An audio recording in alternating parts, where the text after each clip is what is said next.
From the studios of TV Grace International, here are the ineffable words of God. The gospel of grace on the lips of the man Christ Jesus. Abba Father.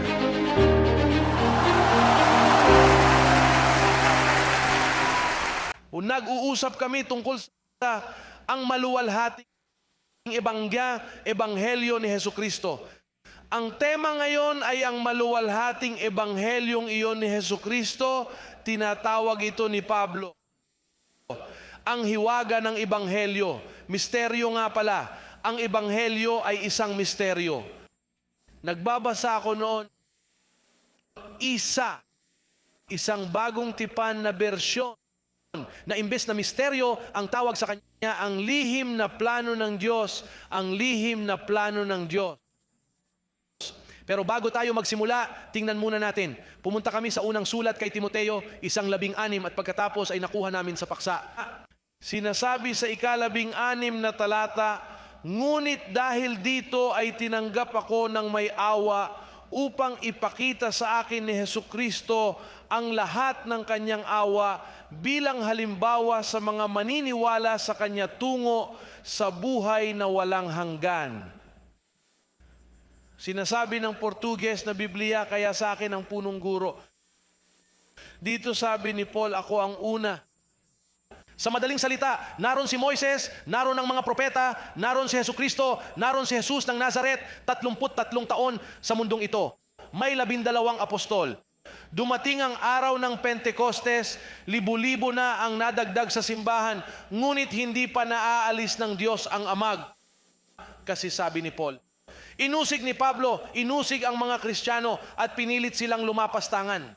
Ngunit pagkatapos mamaya, siya ang huling apostol at inihahayag ng Diyos ang kanyang sarili sa kanya at sinasabing siya ang unang pinili niya bilang halimbawa ng buhay na walang hanggan. Ibig sabihin, walang halimbawa. Sabihin mo, walang halimbawa, dahil ba, malinaw ang pagbabasa mo sa akin, di ba? Kasi may mga taong nahihirapan sa mga sinasabi ko. At iniisip ko, maaari bang magkaroon sila na sila ay may paghanga sa kanilang paningin o sa kanilang pangunawa? Hoy, may mga taong nakikinig sa atin at may mga belo sa kanilang pag-unawa. Kasi dito nakasulat, hindi ko alam kung Spanish yan o kung makakakita ako ng visions. Pero doon nakasulat, sabi ni Pablo, ngunit dahil dito ay naawa ako upang ipakita sa akin ni Hesukristo ang una. Ano? Alam mo na may mga tao sa amin na tumatawag sa amin at nagsasabi, tingnan mo, ikaw ay nababagabag. Eh, mali ka nga. Hoy! At pero sabihin mo sa kanila, pero kung nakasulat, sir, di mo ba nabasa? Oh, nabasa ko ito, ngunit hindi ito ganon. Pero saka, paano nga ang mga tao ay lubhang nababagabag. Ito ay isang napakalaking kondisyon. Hindi ba? Sabi nga nila, hindi naman ganon. At ano ang pakiramdam nito? Kung hindi man, ngunit hindi tulad ng sinasabi mo. Ngunit sinasabi nito dito, si Pablo ang unang pinili ni Hesukristo bilang halimbawa sa mga maniniwala sa kanya para sa buhay na walang hanggan. Bakit siya ang una? Sapagkat si Pablo ay isang Fariseyo ng mga Fariseyo mula sa lipi ni Benjamin. Sa mga Hudyo, siya ang pinakatapat. Kaya lumipas ang halimbawang iyon ng Hudaismo, ang halimbawang iyon ng isang mananampalataya na siya ay nasa akin daw ang lahat para sa dumi ng tao, para sa basura. Alam mo naman kung ano ang dumi ng tao, di ba? Well, sabi ni Paul, tingnan mo, lahat ng naging ako na nauna ako sa iba sa Judaism, itinuturing ko itong basura. Kasi ngayon, iba na ang landas na ipinakita nila sa akin. Tinawag niya ito ang bagong daan. At sinasabi ko ito sa iyo upang makuha ang iyong pansin. Dahil alam mo na, ang mga tao ay lumalapit sa iyo at nagsasabi, hoy, pero kakaiba ka, ikaw lang ang nakita ko sa lahat ng karanasan ko. Kaya nga tinatawagan nila kami at sinasabihan kami na masama kami. Dahil walang nagsabi sa kanila nito, nakikita nila nakakaiba kami. Gayunpaman, ang aming oddity ay nakikita namin ang mga bagay na hindi nila. Ngayon, bakit natin nakikita ang mga bagay na hindi nila nakikita? Sapagkat ang mga mata ng pangunawa ay naliwanagan sa atin at hindi sila naliwanagan. Kapag naliwanagan ka na, nakikita mo ang mga bagay doon na hindi mo nakita dati. na siyang patotoo ninyong lahat. Hindi ba?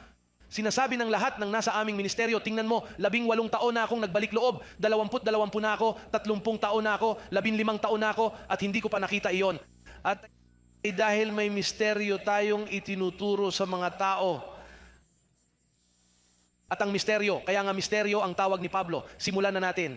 Iyon ay isang pagsusuri mula sa nauna mensahe. Magsisimula na tayo ngayon sa Efeso 6:11. Sinasabi ni Pablo na ipagdasal siya.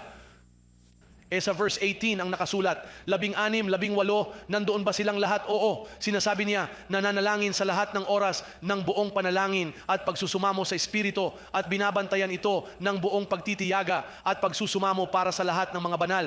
At para sa akin, pansinin mo, sabi ni Paul, ipagdasal mo ako. Para saan? Saklaw. Para pag binuka ko ang bibig ko, ay mabigyan ako ng salita para ipaalam ng may katapangan ano ang hiwaga ng Ebanghelyo. Kaya ang Ebanghelyo ay ano?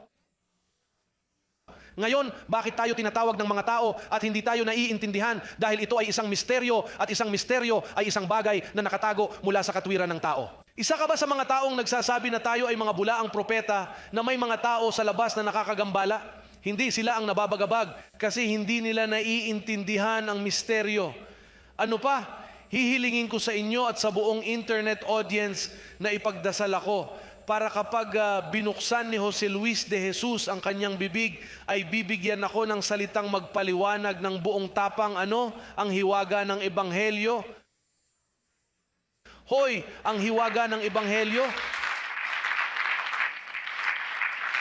Alam mo ba kung gaano ko kagusto ang mga nakikinig sa akin ngayon? Nauunawaan ba nila ang hiwaga ng Ebanghelyo? Di nila naiintindihan. Tingnan mo, tila ang kanilang mga tainga ay puno ng relihiyosong tugma o puno ng batas o puno ni Moises. Hindi ko alam kung ano ang puno nila, ngunit hindi ito si Hesukristo. Ni Hesukristo ay hindi. Ang mga ito ay napuno, ngunit hindi ito kay Hesukristo dahil sinasabi dito na ang Ebanghelyo ay isang misteryo.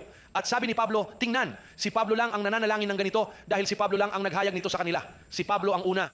Hindi naunawaan ni Pedro, hindi naintindihan ni Juan, hindi ito naunawaan ni Santiago. Si Moises, walang sino man ang nakaunawa nito. Si Pablo ang unang pinipili ng Diyos upang ipakita ang hiwaga ng Ebanghelyo. Kaya sa 3 kabanata, tingnan kung paano niya sinasabi, pakiusap lang po, hoy, yung mga nakikinig sa akin sa radyo, sa telebisyon, tingnan ninyo, mahalin ninyo ang inyong sarili. Pakiintindihan po ito. Tingnan mo ang 3 kabanata. Tingnan mo kung paano sinasabi ng 3 kabanata. Hoy, sa talatang 2 pasulong. Punta tayo sa verse 1 para hindi sila mapunta sa question, bakit hindi mo binasa ang verse 1? Kasi isang problema. Ang mga tao ay lubhang nababagabag. Alam mo, ito ay isang tao sa pagkalito. Oo nga. Ito ay isang tao sa pagkalito. Nais nilang makakuha ng out ng pagkalito at hindi nila alam kung paano. Tingnan mo kung paano niya sasabihin. Dahil dito ako Pablo, ako Paul. Unang talata ng Efeso, 3 kabanata. Dahil dito ako si Pablo, bilanggo ni Kristo Jesus para sa inyo ang mga Hudyo, ang mga Hentil, mga Ginoo. Ito ay para sa atin, para sa mga Hentil. Hindi ito para sa mga Hudyo, ito ay para sa ating mga Gentil. Sabi nga. Ngayon tingnan mo ang sinasabi niya, kung narinig mo na. Kasi maraming tao na hindi pa nakakarinig. Kaya Paul, noong mga panahong iyon, sinabi niya, hindi ko alam kung narinig mo na ang nangyari sa akin.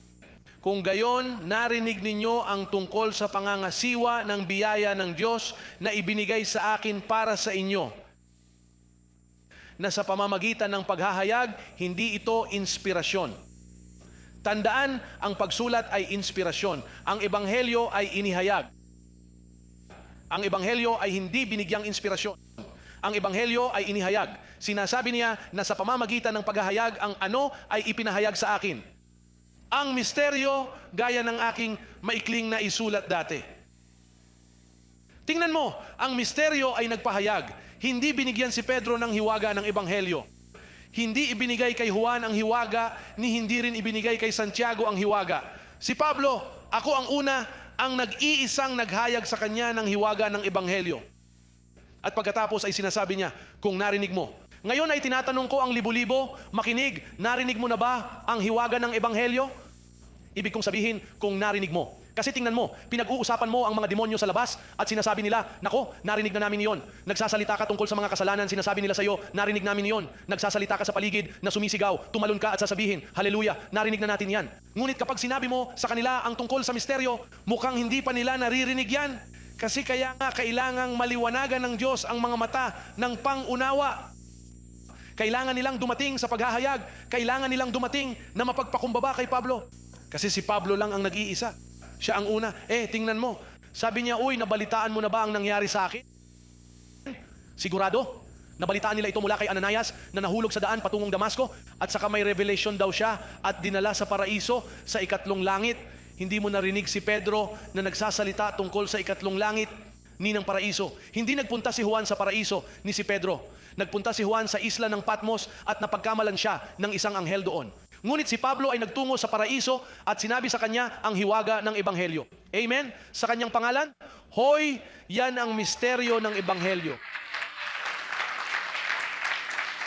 Hoy, at tingnan mo kung paano sinasabi ng verse 4, sabi nga, pagbasa na mauunawaan mo kung ano ang aking kaalaman sa hiwaga ni Kristo.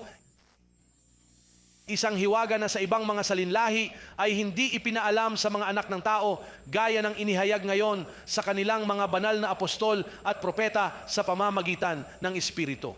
Paano naman ang mga Hudyo? Na ang mga hentil ay mga kasamang tagapagmana at mga miyembro ng iisang katawan at mga kabahagi ng pangako kay Kristo Jesus sa pamamagitan ng Ebanghelyo, na kung saan ako ay ginawang ministro sa pamamagitan ng kaloob na biyaya ng Diyos na ibinigay sa akin ayon sa pagpapatakbo ng kanyang kapangyarihan.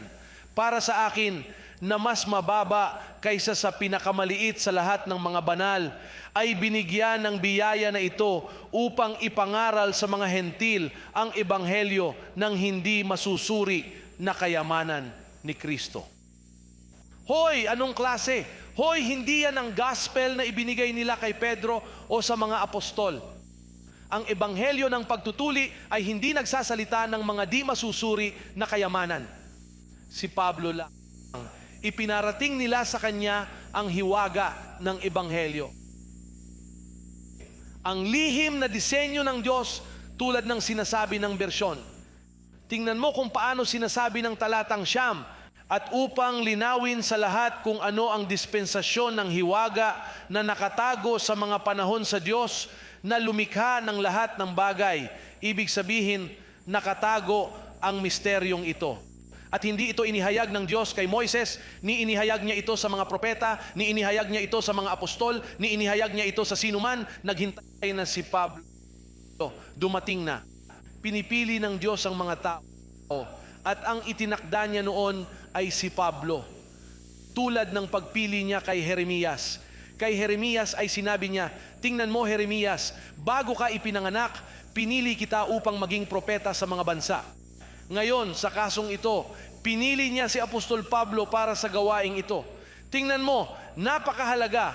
Ang Ebanghelyo ni Pablo lamang ang nagbibigay sa iyo ng pasukan sa langit, sa kaharian ng langit. Tingnan mo kung paano sinasabi ng susunod na aklat, mas mabuting pumunta mula sa Filipos hanggang sa Kolosas, Kabanata 1. Tingnan ang ginagawa ng Ebanghelyo ni Pablo. Unang kabanata, talata 13. Sinasabi sa talata 13 na nagligtas sa atin mula sa kapangyarihan ng kadiliman. Ito ba ay magpapalaya sa atin? Iniligtas niya tayo mula sa kapangyarihan ng kadiliman at inilipat tayo sa kaninong kaharian? Sa kaharian ng langit. Ililipat ba niya kami o nailipat na niya kami? Ginalaw niya tayo dahil ang hiwaga ng Ebanghelyo ay ang kaharian ng kanyang pinakamamahal na anak.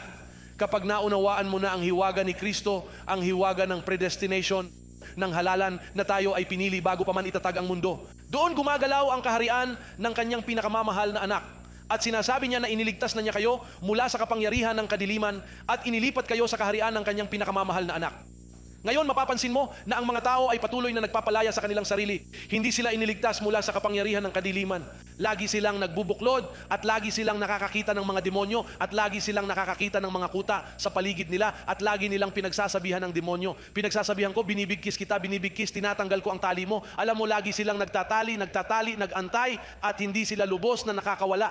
Sinasabi dito ni Pablo na ang ebanghelyong ito ay nagpalaya sa iyo at inilipat ka sa kaharian.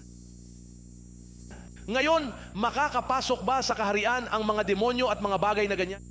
Hoy, hindi. Iyan ay isang makapangyarihang pamahalaan. Pagkatapos ay sinasabi rin niya na ang ebanghelyong ito, punta na naman tayo sa Efeso, ang ebanghelyong ito.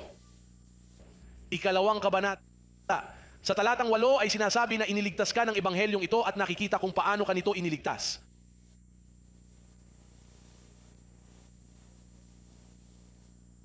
Sabi niya, dahil sa biyaya kayo ay naliligtas sa pamamagitan ng pananampalataya at hindi ito sa inyo sapagkat ito ay kaloob ng Diyos, hindi sa pamamagitan ng mga gawa. Sa ebanghelyong ito ay walang mga gawa, hindi ka maaaring magdala ng mga gawa.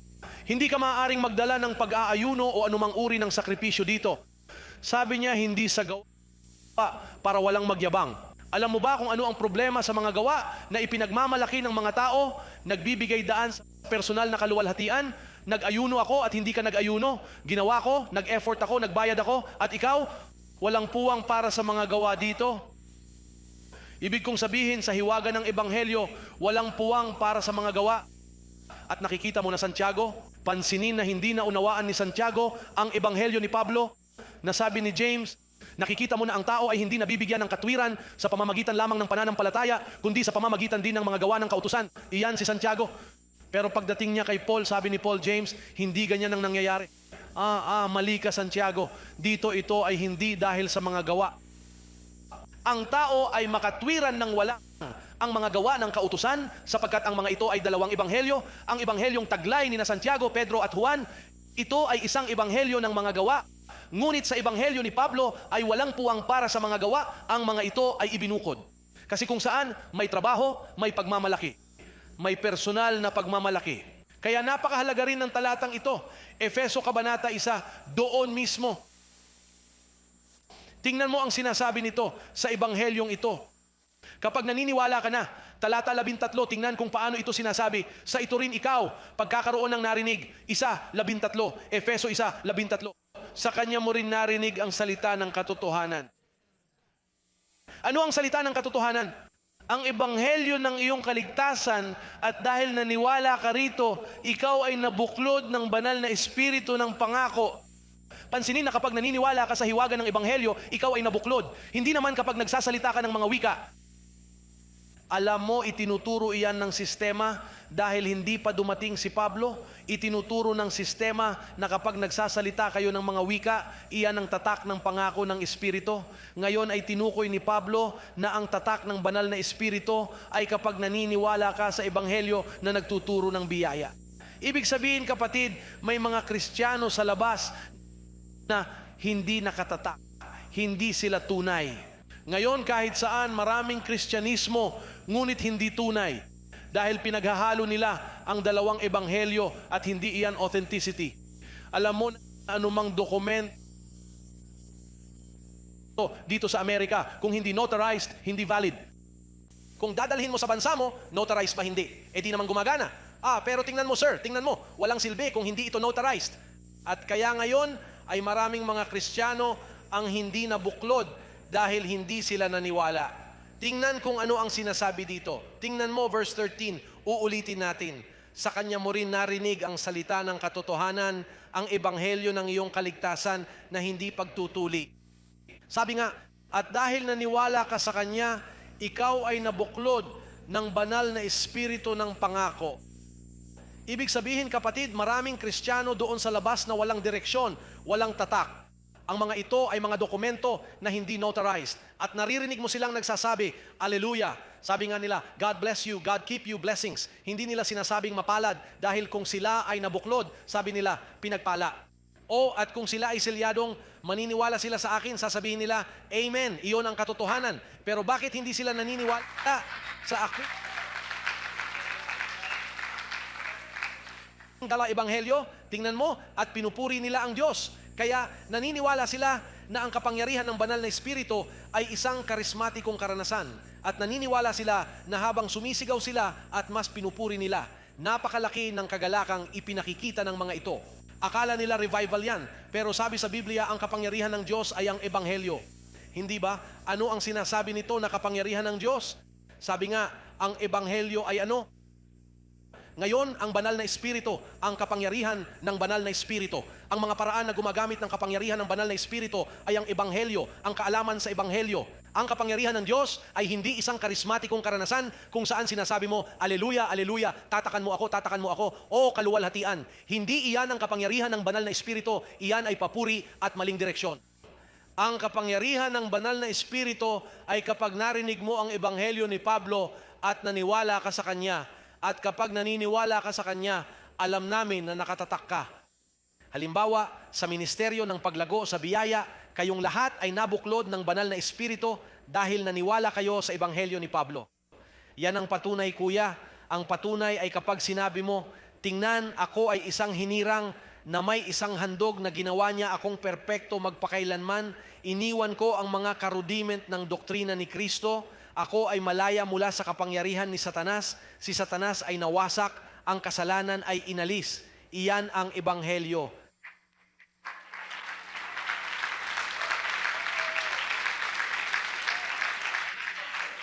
Kapag nakikinig ako sa isang mangangaral, sa loob ng 5 minuto, ay napagtanto ko na siya ay hindi nakatatak.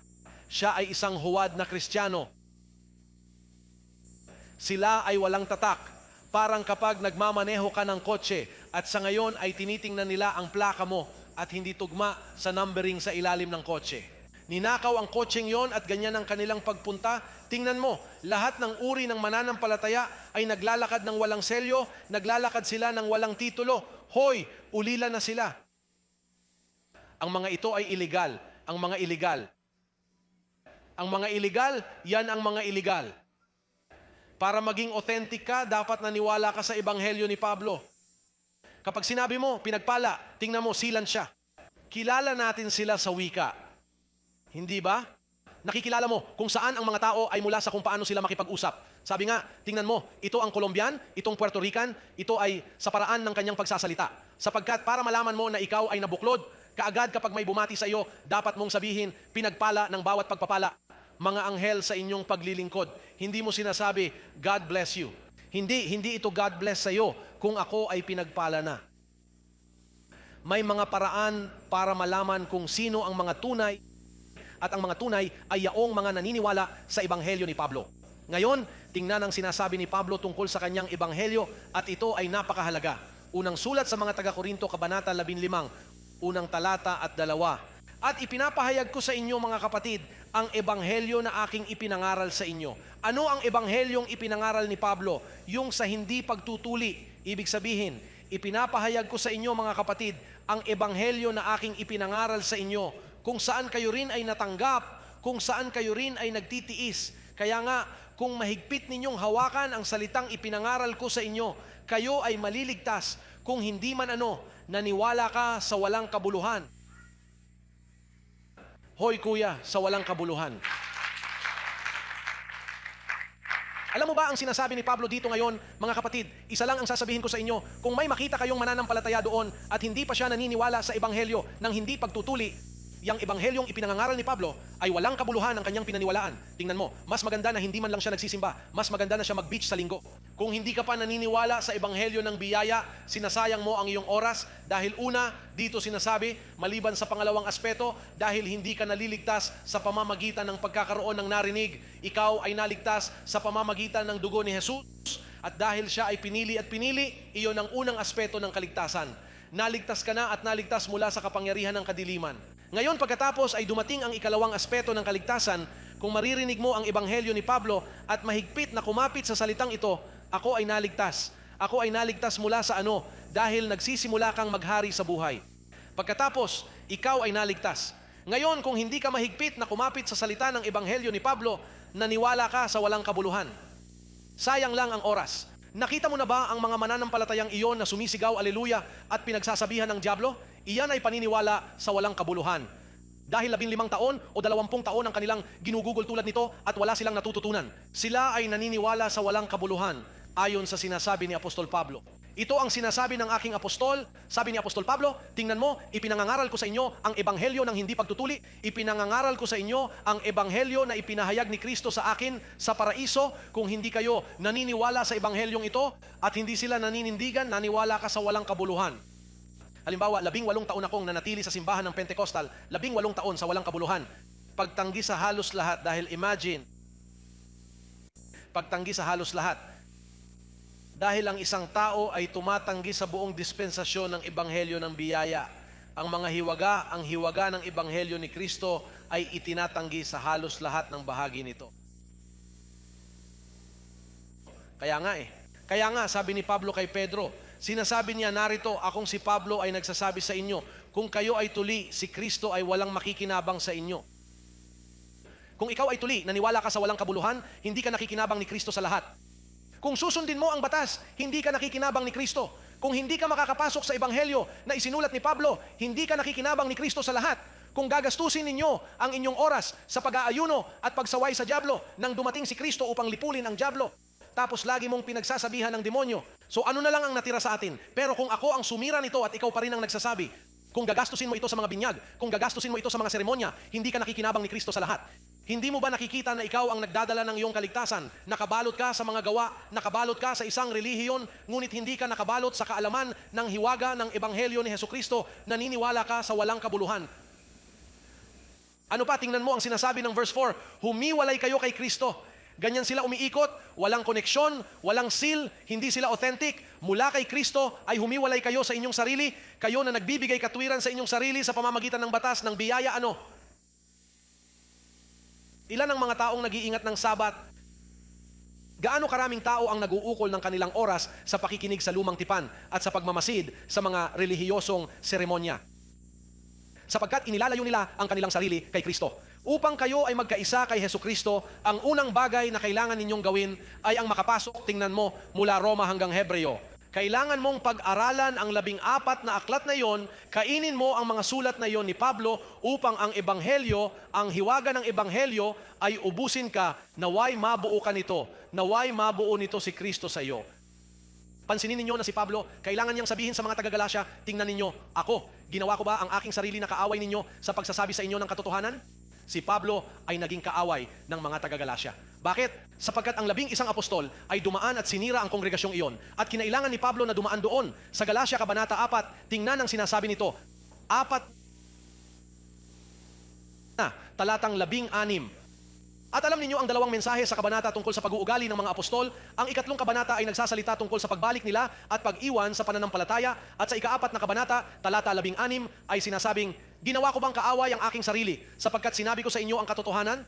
Tingnan mo kuya, marami akong ginawang kaaway dito sa Miami dahil nagsasabi ako ng totoo. At tingnan mo kung paano sinasabi ni Pablo. Sabi nga, ang mga apostol, tingnan mo, sabi niya, sila ay masigasig para sa iyo. Ang mga apostol ang may sigasig dahil nagpunta sila roon upang Judaize ang komunidad na ito. Sabi niya, naiinggit sila para sa iyo, ngunit hindi para sa kabutihan, ngunit nais nilang ilayo ka sa amin upang ikaw ay maging masigasig para sa kanila. Mabuti na magpakita ng sigasig sa mabubuting bagay palagi at hindi lamang kapag ako ay naroroon sa inyo. Mga munting anak ko na para sa kanila ay muli akong nagdurusa ng mga sakit sa paggawa hanggang sa mabuo si Kristo sa inyo. Nais kong makasama kayo ngayon at baguhin ang aking himig sapagkat naguguluhan ako tungkol sa inyo. Alam mo ba kung bakit sinasabi ni Pablo, gusto kong makasama ka? Dahil si Pablo ang nagsimula ng simbahan na ito. Sinimulan niya ito dahil sa sakit sa mata na mayroon siya sa simula at hindi siya makasakay sa bangka at nanatili siya roon at binuo ang kongregasyong ito. Ngunit pagkatapos ay dumaan si Pedro at ang mga apostol at pagkatapos ay dumating si Pedro, si Juan at si Santiago at nagsimulang magsabi sa kanila, tingnan ninyo, mag-ingat kayo kay Pablo sapagkat siya ay nagtuturo ng maling aral. Ingat ka sa mga ito. Kaya nga sabi ni Paul, dumadaan ulit ako sa labor pains pagkatapos ko silang ipanganak. Ngayon, kailangan ko na ulit dumaan sa ganyan dahil sa iyo. Sino ang nabighani sa inyo na suwayin ng katotohanan? Sa 4 kabanata, talata 1, tingnan kung paano sinasabi. Sabi niya, o mga hangal na taga-Galacia, sino ang nabighani sa inyo na huwag sumunod sa katotohanan? Sa harap ng mga mata ni Hesukristo ay malinaw na ipinakita sa inyo na ipinako sa krus. dahil ang mga apostol ay nagsalita tungkol kay Jesus ng Nazaret. At pagkatapos ay sinabi niya sa kanila, hindi, si Hesu Kristo ay patay na, hindi na natin siya kailangang makilala ayon sa laman. Ngayon ay pagkatapos ng krus na may tagumpay. Ngunit, ang mga apostol ay nabighani sa simbahan na ito at ginulo siya. At kinailangan ni Pablo na bumalik doon at sabihin sa kanila, ako ba ay naging kaaway ninyo? Alam mo ba kung ano ang pakiramdam ni Pablo nang sabihin niya iyon? Ibig sabihin, bago mo sana ibigay ang iyong mga mata para sa akin at ngayon ako ang iyong kaaway. Ganyan ang nangyayari sa akin sa maraming lugar na binibisita ko. Na kaaway ang tingin nila sa akin. Kaaway din ba ang tingin nila sa iyo? Pero bakit nga ba? Dahil totoo ang sinasabi mo. Tingnan mo, dito sa Miami, madalas akong makita ng lahat. Hindi lahat, dahil marami na ang naniwala, libo-libo ang naniwala, pero kaaway ang tingin nila sa akin. Narinig mo ang mga tao, kapag tinutukoy nila kami, sinasabi nila, ingat ka kuya, may isa sa labas na nagsasalita ng mga kakaibang salita. At bakit nila sinasabi yon? Sapagkat sila'y nababagabag, nabighani sila, may bersyon na nagsasabing, sino ang nangkukulam sa inyo? Sa Ingles ay sinasabi, sino ang nangkukulam sa iyo? Sino ba ang nagbruha sa iyo? Sino ang nagbigay sa inyo ng kahihiyan para alisin ang inyong mga mata sa nabuhay na mag-uling Kristo at isuot ang mga ito kay Jesus ng Nazaret?